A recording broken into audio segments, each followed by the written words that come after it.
Welcome along, everybody. This is the halfway point of Global Champions League Round 2. And as it stands, the Shanghai Swans, the last team to go just before the break. Thanks very much to two very experienced riders of Daniel Deusser and Christian Allman, delivering a performance that takes them into the provisional lead. This is GCTV, and we're at the halfway point of GCL, as we mentioned. Monaco Aces find themselves provisionally in second place, and the Istanbul Warriors, powered by Carpe Diem, currently in third, before the second half of the field is to follow. Speaking of the Shanghai Swans, let's show you those performances then from Daniel Deusser, who comes in with Killer Queen for the second round.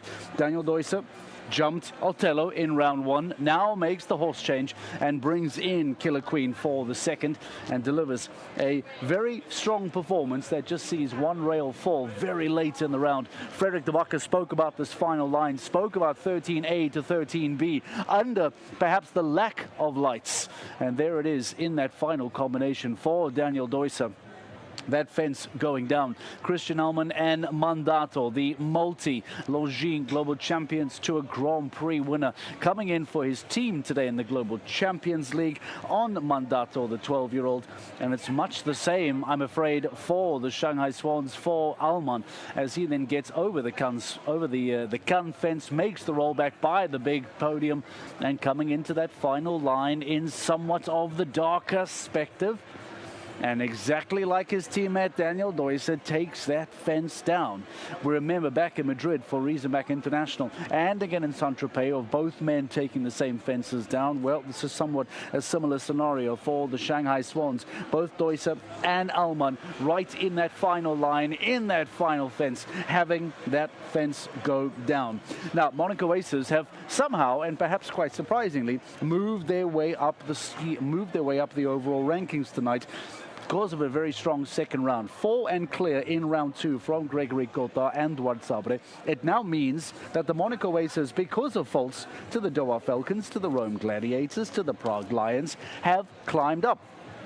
We catch up with Duarte Sabre about his performance today, and a very, very strong clear on Dourados 2. Duarte, that was an important clear for the team tonight. Just how much has he done for you this season? Oh, he's done a lot, and he's done quite well. This is my Olympic horse, so I couldn't be happier with all the results and the way he's been jumping. It's been a slightly tough day for the team overall. Watching round 1, what were the discussions going into round 2? I mean, round 1 was disappointing. Inês, normally she's a very consistent combination with the mare, and she had 3 fences down. So it's been always one result that he's been letting us down in the team, which it can happen. But actually the team has been very consistent on the second round. We had a podium, so there's always something missing. But he is what he is. I think we have a great team, and we still have a good few shows coming. So hopefully we'll get there. Well, a great clear from you today. Well done. Thanks very much. Very strong performance from Duarte Sabre, and very, very happy for the Monaco Aces, who, as we say, begin to climb because of some difficulties for other teams in and around them. Istanbul Warriors, the Scandinavian Vikings, etc. And in fact, it's the Scandinavian Vikings that make a really, really interesting scenario here, because Johann Sebastian Gulliksen, first man out for the team on Equine America Harwich, looked to be doing quite well. He was flirting with time. He made multiple outside turns that, you know, in a ring like this, the outside turns are going to cost you tremendously. And in fact, his father, and we know manager of the side, Geir Gulliksen, was here in Kiss and Cry right alongside me. And at this point, it looked as if things were going quite smooth, although there was the flirting with the time. Coming around the LED boards into that final line. And again, Gulliksen gets over the global champions, gets over 13A, and then as it comes to 13B, he hugs onto that wing. The fence falls incredibly late, plus the time penalties, and all of a sudden what could well have been a clear for Johann Sebastian Gulliksen turns into 7 penalties. And Geir Gulliksen, there we see a catch in the wing of global champions. His father, Geir Gulliksen, on the kiss and cry with all of the emotion, all of the frustration.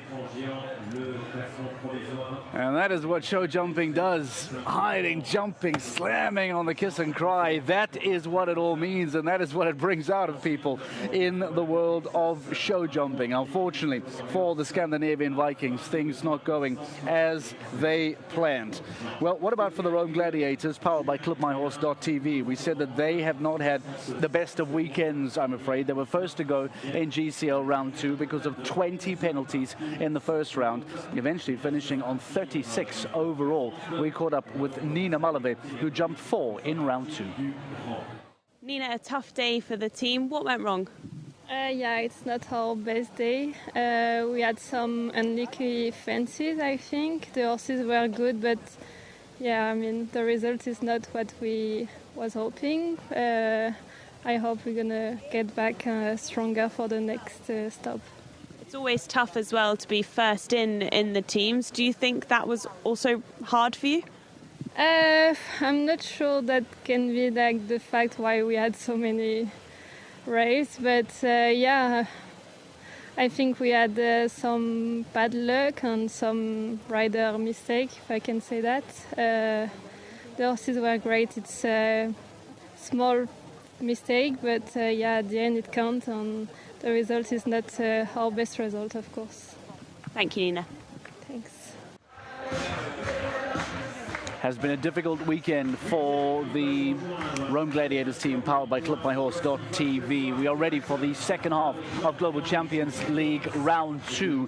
Falkensward United are the next team in the gate. Gilles Thomas comes in for Edwina Tops Alexander. He will be jumping alongside John Whittaker, the same combination that won in Madrid.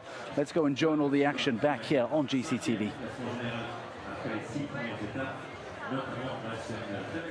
To improve on that score.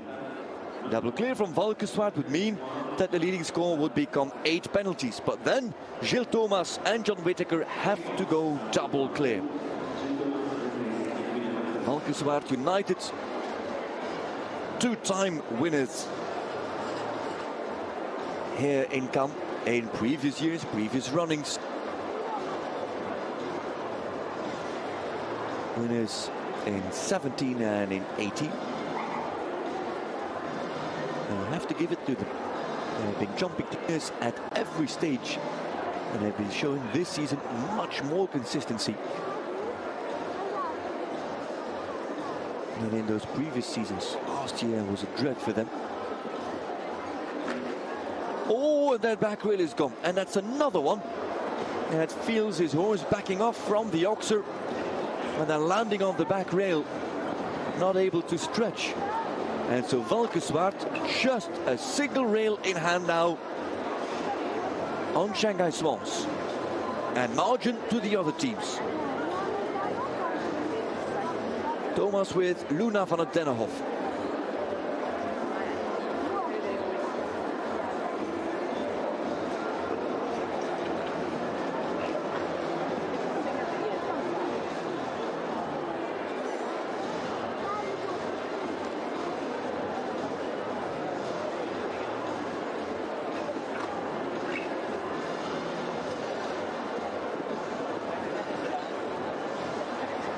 Single rail for Gilles Thomas. Team on 12. 4 strides into the final line. She gets a little bit strong. Behind the plank, has a little tuck at the rail, and keeps it on 12 indeed. Gilles Thomas with 4 penalties. Slow 4 penalties though. 77. That is a 4 for Gilles Thomas. John Whittaker getting ready to come in for Falkensward United very quickly before he begins his round. You want to catch the rest of Global Champions League round 2. Sign up for your GCTV live pass now and join us for all the action here in Cannes.